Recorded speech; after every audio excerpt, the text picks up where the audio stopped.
করে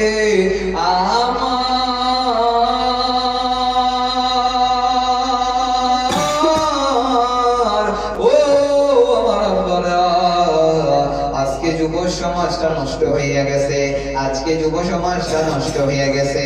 আজকে দেখতে পারবেন আমি শুধু বাইরের কথা বলবো না, আজকে আমাদের নারায়ণগঞ্জের কথাই বলবো। আজকে দেখবেন বাবা কথা যেহেতু উঠেছে সব কথাই শেষ করে চলে যাব। এই জন্য বাবা অনুরোধ করে বলবো, এই যে আজকে 15ই রজব, এই মাসের 27 তারিখে হলো শবে মেলাদ, আর সামনে হলো 14ই ফেব্রুয়ারি দিন শবে বরাত। আল্লাহু আকবার। এই 14ই ফেব্রুয়ারি শবে মেলাদ আপনারা কি বলে গেছেন? শুধু 14ই ফেব্রুয়ারি শবে বরাত নয়, ওই যে খ্রিস্টানদের একটা হারাম দিবস ভ্যালেন্টাইন্স ডে, নাউজুবিল্লাহ। এই 14ই ফেব্রুয়ারি শবে বরাতের রাত, এই 14ই ফেব্রুয়ারি শবে বরাত শুক্রবার পড়ছে না?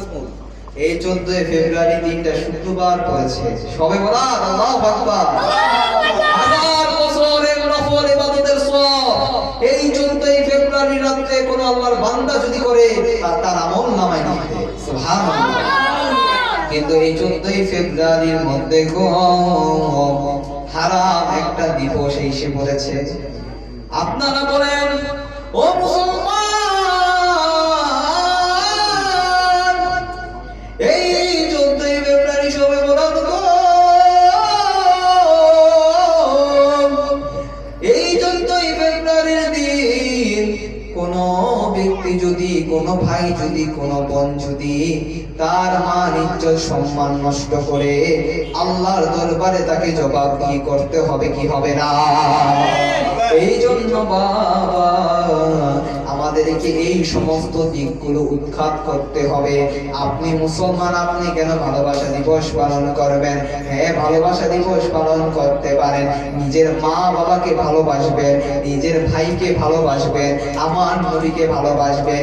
আমার নবীকে, যেই নবীকে ভালোবাসার মধ্যে, যেই ভালোবাসার মধ্যে কোনো ধোঁকা নাই, যেই ভালোবাসার মধ্যে কোনো ছাড়াছাড়ি নাই, এমন আল্লাহকে নিঃস্বার্থভাবে ভালোবাসবেন। একটা কথা মনে রাখবেন, দুনিয়ার সব মানুষ আপনার উপর, আপনার এমনকি আপনার মা বাবা উপর। এখন বলবেন, ও হুজুর, যে মা আমাকে 10 মাস 10 দিন পেটে নিল, সেই মা কিভাবে বড় হয়ে যায়? আমি লজিকে কথা বলবো। যেই বাবা আমাকে কত শ্রম দিয়ে লেখাপড়া করাইলো, সেই বাবা কেমনে বড় হয়ে যায়? শুধু সবার কথাই এইখানে বলছি, কাল হাসরের ময়দানের মধ্যে সন্তানের পাশে বাবা সুপারিশ করবে না। কাল হাসরের ময়দানের মধ্যে একটা নেকের জন্য সন্তান বাবার কাছে দৌড়াবে। কাল হাসরের ময়দানের মধ্যে একটা নেক জ্বলবে, ঠিক আছে না? একটা নেকের জন্য সন্তানই মায়ের কাছে দৌড়াবে। তখন বাবা যদি মুমিন হয়, বাবা যদি ঈমানদার হয়, সন্তান যদি বেঈমান হয়, সন্তানকে বাবা বলবে, আমি নিজের সওয়াব নিজে অর্জন করেছি, একটা নেকের জন্য তুমি জাহান্নামে যাইবা, তোমাকে কেন নেক দিব? তুমি নিজের নেক নিজে অর্জন করে আসো। এই জন্য যুবক, এই দুনিয়াতে পরে একমাত্র আমার আল্লাহ।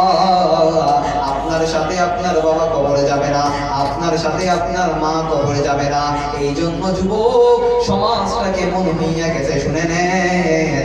এমন একটা পরিস্থিতির শিকার হয়েছে আজকালকার সমাজের মধ্যে, ভাই ভাইয়ের প্রতি মিল নাই। আজকেরকার সমাজের মধ্যে এক বন্ধু যখন 10টা বছর একটা বন্ধুর সাথে কাটাই, আমার 10টা 12টা বছর একসাথে যখন পড়ালেখা করি গো, যখন সেই বন্ধুটা অন্য পর্যায়ে চলে যায়, নিজের বন্ধু ভুলে যায়, নিজের আপনজন ভুলে যায়।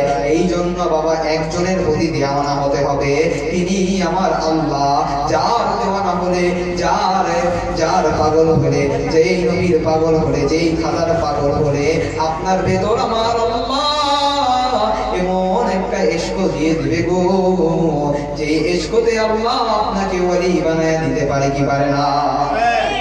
আজকালকার সমাজের মধ্যে কি অবস্থা জানেন? পাঁচ রুটে পয়সা নষ্ট, যুবক নষ্ট মদে, ঠিক না?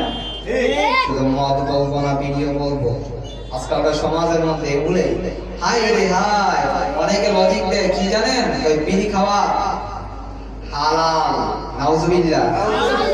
বিড়ি জিনিসটা কি? এর একটা দুর্গন্ধ, আপনার ভিতরে একটা কলব আছে, এলমে তাসাউফ এর ভাষায় বলা হয় লতিফায়ে কলব, এর ভিতরে 18টা চক্ষু আছে। শুধু এটার ভিতরে নয়, আপনার লতিফায়ে আকফা, লতিফায়ে সির, আমি অনেক কলমের নাম বলতে বলতে সময় চলে যাবে, শর্টকাটে বললাম। আপনি যখন এই দুর্গন্ধ জিনিসটা খান, আপনি উপরে না, আপনার পুরো শরীরটা নাপাক হয়ে যায়, ঠিক কিনা বলেন? আর আপনার কলমের মধ্যে এমন ময়লা পড়ে, আপনার গুনার কারণে আপনি আপনার নামাজে মন বসবে না। কথা বলেন না কেন? আমরা নামাজ পড়ি, নামাজের সময় কি হয়? আমাদের বিভিন্ন খেয়াল আসে। একটা জিনিস চিন্তা করে, কত সময় কোন চিন্তা ভাবনা আসে না, নামাজের সময় চিন্তা ভাবনা আসে। কথা বলেন না কেন?